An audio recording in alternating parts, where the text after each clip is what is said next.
মানুষ কেন বলে মোদের নারীর নিজস্ব নাই কিছু। আমি তো দেখি জগৎ চলে নারীর পিছু পিছু। বাপের ঘরে লক্ষ্মী আমি, স্বামীর ঘরে অন্নপূর্ণা, ছেলের ঘরে জননী আমি, আমি ছাড়া সংসার অসম্পূর্ণা।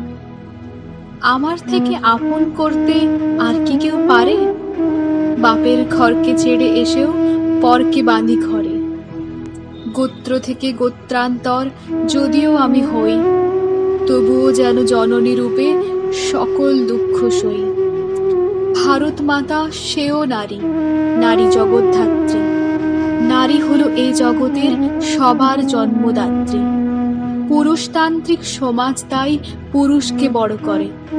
জেনে রেখো সেই পুরুষকেই নারী গর্ভে ধারণ করে। মহাকাল আমার পদতলে শায়িত চিরকাল।